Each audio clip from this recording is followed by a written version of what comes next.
Hello po sa inyong lahat mga ka-crypto. Ako po si Pinoy Crypto Trader at sa video na ito ay atin mong pag-uusapan ang aking technical analysis dito po kay Shiba Inu ngayon pong July 11 taong 2024. Pero quick update lamang po tayo rito kaya diretso na po tayo sa pag-technical analysis sa kanyang chart dito. At ayan, nakikita po natin dito na ngayon ay nakakaranas na po ng consolidation itong si Shiba Inu. Mula nung nakaranas siya ng breakout dito sa upper portion ng ating pattern dito na isang descending wedge pattern na binubuo ng dalawang kulay puti na linya, ay hindi po niya nagawang magpatuloy sa kanyang pag-angat sa presyo. Sapagkat sa kadalasan ay yung mga descending wedge pattern na katulad nito ay kung pag nakaranas po ito ng breakout sa upper portion nito ay makakaranas po ito, masusundan po ito ng isang price surge. Yan, aangat po talaga siya. Kaya tinatawag pong isang bullish breakout kung nabasag yung upper portion ng ganitong mga uri ng pattern. Pero ang sa mga hindi nakakaalam ay yung kanilang tanong rito ay ayan, nakaranas naman siya ng breakout dito. Pero bakit hindi siya nagpatuloy sa kanyang pag-angat? Bakit hindi siya nakaranas ng price surge? Or bakit hindi siya nagpapakita ng magandang performance? At ang aking paliwanag po rito ay syempre dahil yung wala po siyang gaanong sapat na volatility. Ayan, matamlay po siya. At ipinapakita po yan ng ating dalawang indicators. Ngayon, mas kinakaranas siya ng breakout ay ang pinapakita ng ating indicator dito sa ating Hallswitch indicator ay kulay red. Ibig pong sabihin ay yung bearish pa rin, yung mga bears pa rin ang may control sa market ni Shiba Inu. Kaya kung pag ganito yung nakikita natin ay mataas po talaga ang posibilidad na magkukonsolidate siya. Mas kinakaranas siya ng breakout dito. At ganoon din po yung ating QQE mod indicator dito sa iba. Mga kulay gray. Kapag kulay gray po ang nakikita natin dito ay indecision po yan.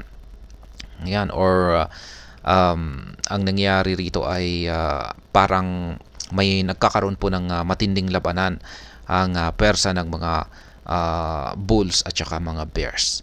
Pero ayan, kahit na kulay gray po yan, pero pag nabubuo po rito sa lower portion ng ating QQE mod indicator, ay ibig pong sabihin ay mas nakakalamang po ng bahagya ang mga sellers pagdating po sa kanilang persa or labanan. Kaya ayan, mas kinakaranas tayo ng breakout pero yung mga signals natin dito ay nagsasabing bearish po rin po ang kalagayan ni Shiba Inu, ay mauuwi lamang po ito sa pagko-consolidate. Pero may pag-asa pa rin po na umangat itong si Shiba Inu. Lalong-lalo na kung pag nagbago po yung mga signal natin dito sa ating indicators natin dito. At mapapansin po natin na lumiliit na po yung sukat ng ating Hallswitch indicator dito. At kung nagpatuloy po yan na lumiit, ay magbabago na po ito ng kulay at naging kulay green. At ganun din yung ating QQE mod indicator dito. Yung kanyang QQE bars ay kung pag naging kulay blue na katulad ng mga ito.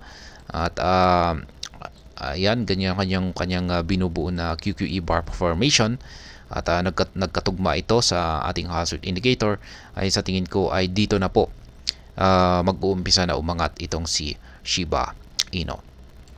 At syempre may harang po tayo rito na isang major resistance line dito sa 40 digits 1767, at ito po yung pinakaunang roadblock na kakailanganan po niyang tagusin or basagin. Kasi kung pag maski nagkaroon po tayo ng bullish signal sa ating indicators, pero kung pag hindi pa rin po sapat ang persa ng mga bulls na basagin ito, ay mauuwi lamang po ito sa pagko-consolidate.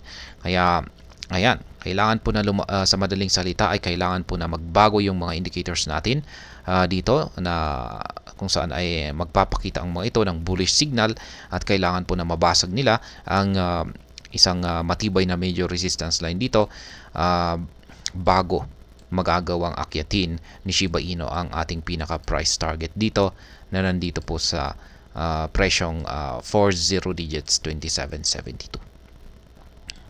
Ayan. Yan po ang aking technical analysis update sa araw na ito dito kay Shiba Inu. Yan po ang nananatiling aking mga live spot trading positions dito kay Shiba Inu.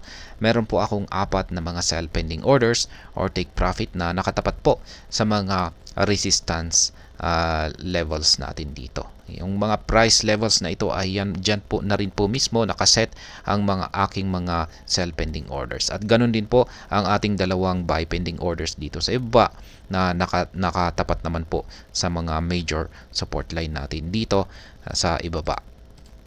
Sa mga bago lamang po rito, i-check na lamang po ninyo ang description ng video na ito para malaman kung anong platform at mga indicators ang ginagamit ko dito. At hanggang dito na lamang po tayo sa video na ito mga ka-crypto. Marami pong salamat sa panonood. Ingat po tayo lagi at God bless po sa ating lahat.